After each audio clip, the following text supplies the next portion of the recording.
Hello everyone. We are reading the chapter number 2 of economics for class 10th. The name of the chapter is The Sectors of Indian Economy. तो इसमें हमने अभी तक read किया था कि tertiary sector जो है वो सबसे ज़्यादा कंट्रीब्यूशन देता है जीडीपी में. हमने पिछले जो एक बार ग्राफ दिया हुआ है उसमें देखा भी था कि टर्शरी सेक्टर जो है वो सबसे ज़्यादा ग्रो कर रहा है और प्राइमरी सेक्टर जो है अब कम हो रहा है.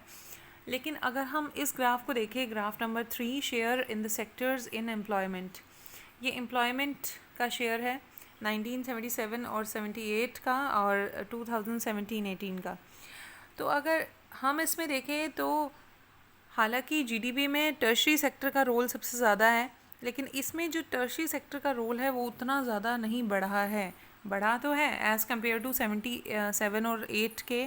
अगर हम 17-18 की बात करें तो टर्शरी सेक्टर में एम्प्लॉयमेंट इंक्रीज़ तो हुआ है बट उतना नहीं हुआ. और अगर हम देखें तो प्राइमरी सेक्टर में हमें सबसे ज़्यादा एम्प्लॉयमेंट देखने को मिल रही है इसमें.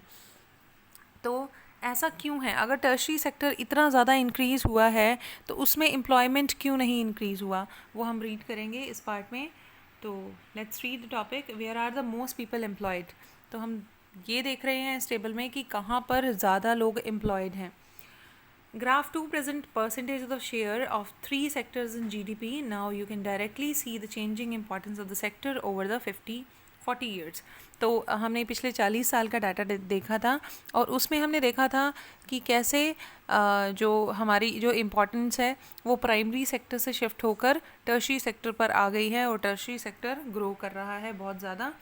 तो why didn't this similar shift out of the primary sector happen in the case of employment? लेकिन फिर ऐसा एम्प्लॉयमेंट के केस में क्यों नहीं हुआ?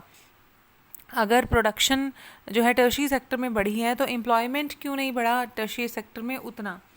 It is because not enough jobs were created in the secondary and tertiary sector. क्योंकि tertiary sector और सेकेंडरी सेक्टर में हो सकता है उतनी जॉब्स क्रिएट ना हुई हों. Even through the industrial output or the production of goods went up by the more than 9 times during the period. Employment in the industry went up around 3 times. तो कहते हैं कि अगर प्रोडक्शन 9 टाइम्स बढ़ी है, 9 गुना बढ़ी है प्रोडक्शन, तो जॉब्स जो है वो सिर्फ दुगनी हुई हैं, यानी वो 2 टाइम्स ही इंक्रीज़ हुई हैं. The same applies the tertiary sector as well. तो टर्शरी सेक्टर में भी सेम ऐसे ही ये अप्लाई होता है कि प्रोडक्शन जो है वो कई गुना बढ़ गई है लेकिन एम्प्लॉयमेंट उतनी रैपिडली नहीं इंक्रीज़ हुई. While production in the service sector rose by 14 times, employment in the service sector around 5 times. तो जो प्रोडक्शन है हमारे सर्विस सेक्टर की, टर्शरी सेक्टर की, वो 14 टाइम्स इंक्रीज़ हुई है, जबकि जो एम्प्लॉयमेंट है वो सिर्फ 5 टाइम्स इंक्रीज़ हुई है. As a result, more than half of the workers in the country are working in the primary sector, mainly in agriculture, producing only about 1/6 of GDP. जो प्राइमरी सेक्टर है वो कितना GDP, total GDP का सिर्फ 1/6 दे रहा है. और लेकिन in contrast to this the secondary and tertiary sector produce the rest of the produce, whereas they employ less about the half people.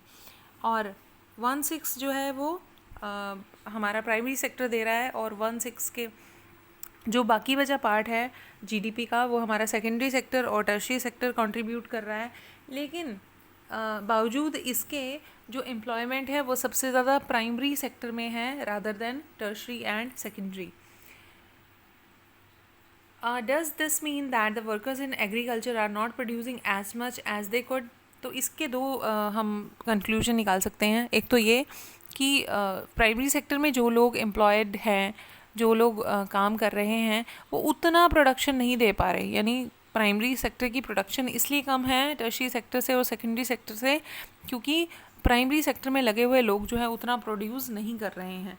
तो what does it mean is that there are more people in agriculture than is necessary. क्योंकि agriculture में necessary लोगों से ज़्यादा लोग लगे हुए हैं, यानी कि उतने लोगों की ज़रूरत नहीं है एग्रीकल्चर प्रोडक्शन के लिए जितने लोग उसमें इंक्लूडेड हैं या काम कर रहे हैं.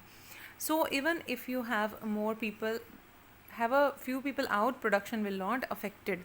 तो अब इतने ज़्यादा लोग लगे हुए हैं एक ही काम को करने में, अगर हम कुछ लोग उनमें से निकाल भी लें या कुछ लोगों को कुछ और काम करने को दें, तब भी प्रोडक्शन पर कुछ ज़्यादा असर नहीं होगा। In other words, workers in agriculture sectors are under employed. तो दूसरे शब्दों में हम कह सकते हैं कि एग्रीकल्चर सेक्टर में जितने या प्राइमरी सेक्टर में जितने लोग लगे हुए हैं वो अंडर एम्प्लॉयड हैं। तो अंडर एम्प्लॉयड होते क्या हैं? अंडर एम्प्लॉयड यानी वो जितना कर सकते हैं वो उतना नहीं कर रहे हैं, या उनकी कैपेबिलिटी के हिसाब से वो काम नहीं कर रहे हैं। या फिर हम ये भी बोल सकते हैं कि एक ही चीज़ को, मान लो हमें एक टोकरी बनानी है या कुछ भी, कोई भी एक काम करना है, उस एक काम को करने के लिए अगर एक पर्सन की ज़रूरत होती है तो वहाँ पर 5 लोग लगे हुए हैं। तो अब बट ऑब्वियस कि वो 5 लोगों में कोई 1 घंटा काम करेगा, कोई 5 मिनट काम करेगा, कोई 3 घंटे काम करेगा, तो और बाकी समय वो फ्री रहेंगे, यानी दे आर अंडर एम्प्लॉयड, यानी उनको उतनी एम्प्लॉयमेंट प्रोवाइड नहीं हो रही है जितनी उनकी पोटेंशियल है। तो let's read further. For instance, take a case of a small farmer Lakshmi owning about 2 hectares of unirrigated land dependent only on rain and growing crops like jowar and अरहर। तो यहाँ पर एक एग्जाम्पल दिया हुआ है। लक्ष्मी एक किसान है जिसके पास 2 हेक्टेयर ज़मीन है और वो भी अनइरिगेटेड है, मतलब वहाँ पर जो पानी है उसकी सुविधा नहीं है उतनी, रेन पर डिपेंड है उसकी फसलें, और कौन कौन सी फसलें उगाती है वो ज्वार and arhar. About 5 members of our family work in the plot throughout the year। तो उसकी फैमिली के 5 लोग उसी में लगे हुए हैं, मतलब उसी खेती में, वो 2 हेक्टेयर की खेती करने में कितने लोग लगे हुए हैं? 5 लोग। Why they have now where else to go for work? You will see that everyone is working, none remain idle, but in actual fact their labor efforts get divided।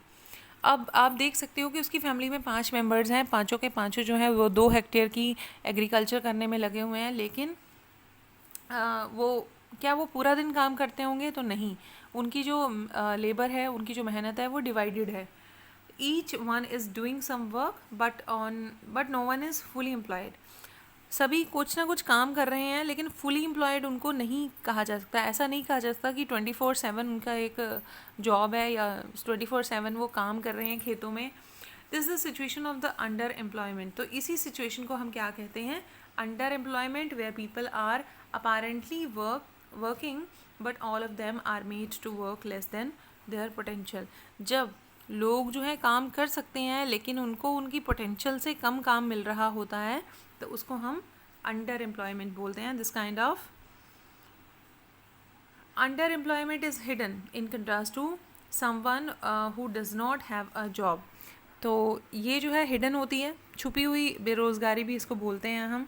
And is clearly visible as unemployed. तो हम इसको पूरी तरह से unemployed भी नहीं कह सकते इन लोगों को, लेकिन इनको उतना काम नहीं मिल रहा है जितनी इनकी कैपेसिटी है, तो इसको अंडर एम्प्लॉयमेंट ही कहेंगे। Hence it is also called the disguised unemployment. इसको एक और नाम दिया है, डिसगाइज्ड अनएम्प्लॉयमेंट, यानी छिपी हुई बेरोज़गारी। Now supposing a landlord Sukhram comes to hire 1 or 2 member of the family to work on his land। अब एक और सिचुएशन इसने दे दी है कि अगर ऐसा हो कि इसी की फैमिली में, लक्ष्मी की फैमिली में से 4-5 मेंबर हैं, अगर मान लो 2 मेंबर्स को कोई हायर कर लेता है काम करने के लिए, कुछ और किसी और प्लॉट ऑफ लैंड पर उनको काम दे देता है। Lakshmi's family is now able to earn some extra income through wages. अब लक्ष्मी की फैमिली वो तो खेती कर ही रही है 2 हेक्टेयर की, प्लस उनको कुछ एक्स्ट्रा इनकम भी हो जाएगी क्योंकि उनकी फैमिली के 2 मेंबर्स कुछ एक्स्ट्रा काम कर रहे हैं।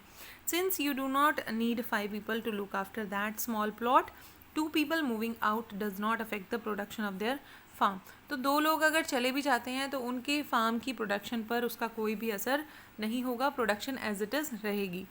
इन the above example 2 people may move to work in a factory. Once again the earning of the family would increase and they would also continue to produce as much from their land। तो उनकी earnings भी बढ़ जाएगी और उनकी जो ज़मीन है उससे भी उतना ही प्रोड्यूस हो रहा है। There are lakhs of farmers like Lakshmi in India. This means that even if we remove a lot of people from the agricultural sector and provide them with proper work elsewhere, agricultural production will not suffer. तो कहते हैं कि ये जो है लाखों लोग ऐसे हैं हमारी इंडिया में जो अंडर एम्प्लॉयड हैं और वो इसी तरह से लगे हुए हैं खेती के काम में, लेकिन अगर हम उनमें से कुछ लोग निकाल लें तो हमारी प्रोडक्शन पे कोई भी असर नहीं होगा, वो एज इट इज़ रहेगी.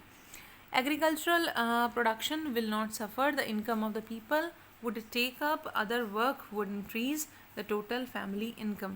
तो उससे फ़ायदा होगा फैमिलीज़ को, उनकी इनकम इंक्रीज़ होगी और एग्रीकल्चर प्रोडक्शन जैसे कि तैसी रहेगी. This in underemployment can also happen in other sectors. For example, there are thousands of casual workers in the service sector in urban areas who search for daily employment.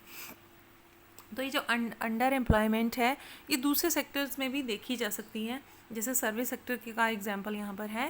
There are employed as painters, plumbers, repair person and other things doing odd jobs. तो बहुत सारे लोग हैं जो painter हैं, plumbers हैं और दूसरी रिपेयर शॉप्स जिन्होंने खोल रखी हैं.